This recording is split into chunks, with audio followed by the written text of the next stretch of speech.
Bonjour, alors je vais vous présenter ici deux exemples sur l'application du contenu de la capsule 41, c'est-à-dire sur l'énergie libre d'une réaction. Alors on va considérer dans notre premier exemple un système qui est assez classique dans le monde vivant, c'est-à-dire l'équilibre entre l'hydrolyse et la condensation d'un dipeptide. Donc on va supposer que vous avez en solution de l'alanine et de la glycine et que donc on est dans des conditions standards apparentes, c'est-à-dire à pH 7 et à 310 Kelvin, c'est-à-dire à 37 degrés. Et donc il y a une réaction entre l'alanine et la glycine pour former donc un dipeptide à la gly, et avec libération d'une molécule d'eau puisqu'il y a une condensation. Alors là, on vous donne une indication, la variation d'enthalpie libre standard, donc dans le système, est de plus 17,3 kJ par mol. Alors, première question, on va vous demander si cette réaction de synthèse du dipeptide est une réaction qui est plutôt endergonique ou exergonique. Alors, on vous donne la réaction, on vous donne l'énergie libre, et on vous dit qu'elle est de plus 17,3 kJ par mol. Donc, c'est quand même supérieur à 0, donc la réaction est endergonique, elle est non spontanée dans ce sens-là. Fabriquer un dipeptide, réaliser donc un dipeptide, eh bien, ça ne peut pas se faire spontanément. Ça ne peut se faire qu'avec l'apport d'énergie extérieure.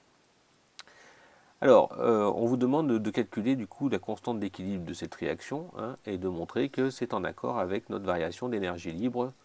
Donc si on considère l'équilibre et donc l'équation suivante, et qu'on applique simplement cette équation, K est exponentielle, donc moins delta G0' sur RT, donc ici une application numérique, on arrive à une constante d'équilibre de 1,22 10 puissance moins 3. Donc c'est une constante d'équilibre très inférieure à 1.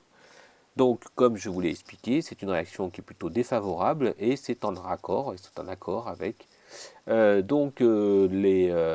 valeur de l'enthalpie libre standard qui vous a été donnée dans l'énoncé. Alors si on considère ces valeurs d'énergie libre standard et de constante d'équilibre de la synthèse d'un peptide, voyons un petit peu ce qu'il en est pour l'hydrolyse de ce dipeptide.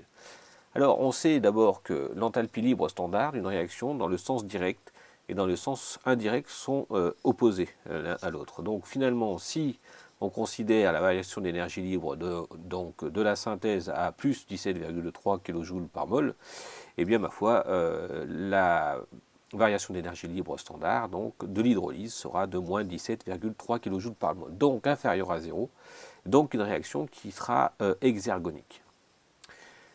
Je vous rappelle également que les constantes de réaction d'une réaction dans le sens direct et dans le sens indirect ne sont pas opposées mais inverses l'une de l'autre. Donc en fait il suffit de faire l'inverse de la constante que nous avons calculée ensemble et nous arrivons à environ 820, donc soit très supérieur à 1, ce qui est donc une réaction qui va être spontanée. Alors deuxième exemple, imaginons la réduction de l'acétaldéhyde en éthanol. On est toujours dans un système biologique, où vous avez ici la dernière étape de la formation de l'éthanol par fermentation alcoolique. On vous donne c'est une réaction d'oxydoréduction, et on vous donne donc les potentiels de chacun des couples. Alors, si on vous demande de calculer la variation d'énergie libre, eh bien on applique cette fois-ci delta G0' est égal à moins NF delta E. Alors je vous rappelle que ici, dans une réaction redox, les électrons vont spontanément du potentiel le plus faible vers le potentiel le plus élevé.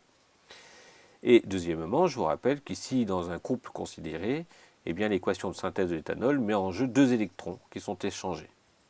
Alors du coup, si on applique l'équation, on arrive donc à moins 30,3 kJ par mol. Donc la variation d'énergie libre est inférieure à 0, ça veut dire que la réduction de l'acétaldéhyde en éthanol est une réaction qui sera exergonique et spontanée. Alors ici on va calculer donc la constante d'équilibre cette fois-ci. Donc on va appliquer, puisqu'on vient de calculer la variation d'énergie libre, eh bien on va appliquer l'équation que nous avions au départ, et on arrive donc à une constante d'équilibre de 1,28 10 puissance 5. Donc cette fois-ci, la constante d'équilibre est très supérieure à 1, donc elle est favorable, et dans ce sens, et donc elle est en accord avec la valeur de l'enthalpie libre standard que nous avons calculée précédemment.